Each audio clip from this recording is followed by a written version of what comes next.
Hi, this is Vathsan, and I'm the director of the Yowie Show.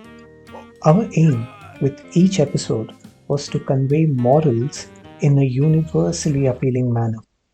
We tried to have as much fun with these titles as possible and stuffed them with puns. In this case, grey refers to the color which plays an important role, as well as Yowie's mood, which isn't the best for a large chunk of this episode. This episode was one that we felt really strongly about and is very close to our hearts. Here we see Yowie's journal of animals, and even with each of their different personalities, they all seem to have one thing in common, that they're all grey.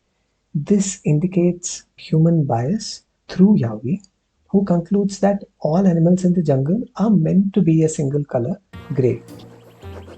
This is reinforced when they come across a chameleon, which also happens to be grey initially. But then it begins to move around the scenery and starts to change colors. Yowie's reaction represents someone who is unnerved by anything that doesn't conform to what they perceive as normal. And in this case, that's any animal that isn't grey.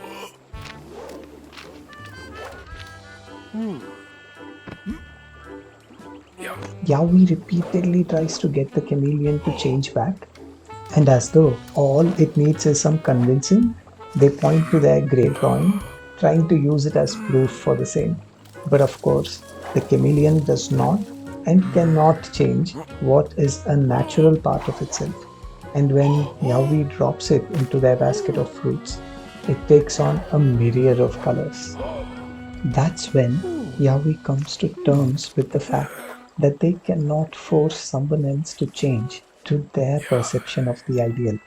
We paid extreme care to this particular frame since this pretty much sums up everything we wish to convey through this episode. Right from the colors on the chameleon, which reflect the colors of the pride flag, to the rainbow phrase that Yahweh uses, we honed in on the message of acceptance. Hope you had fun watching this breakdown of the episode with me, and happy Pride Month.